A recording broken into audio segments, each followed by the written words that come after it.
शुरुआत। गांव और किसान का परिचय। सुबह का समय था। गांव की गलियों में मुर्गे की बांग गूंज रही थी और धूप धीरे धीरे खेतों में फैल रही थी। गांव के छोटे से घर में रामलाल नाम का किसान जाग चुका था। उसका घर मिट्टी और खपरैल का बना हुआ था। आंगन में गायें बंधी थीं और पास ही पुराने बैलों की जोड़ी खड़ी थी। रामलाल गरीब था, लेकिन मेहनती भी। संघर्ष, खेती की मुश्किलें। रामलाल खेत में हल चला रहा था। उसकी पत्नी गंगा उसे पानी और रोटी लेकर आईं। बच्चे स्कूल जाने की तैयारी कर रहे थे, लेकिन रामलाल के मन में चिंता थी।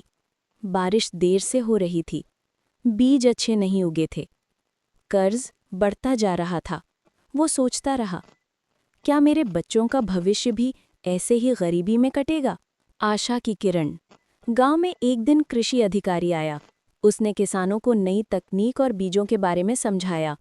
रामलाल पहले हिचकिचाया, लेकिन फिर उसने साहस किया और नई खेती पद्धति अपनाई।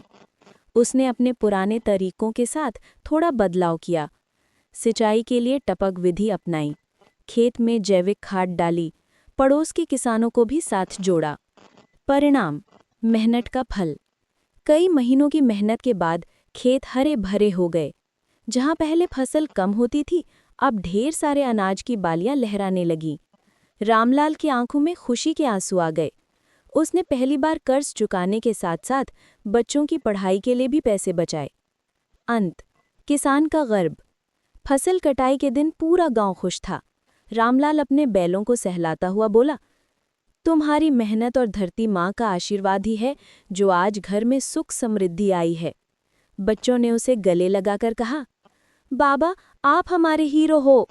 और सचमुच एक किसान ही असली हीरो होता है, क्योंकि उसकी मेहनत से ही सबका पेट भरता है।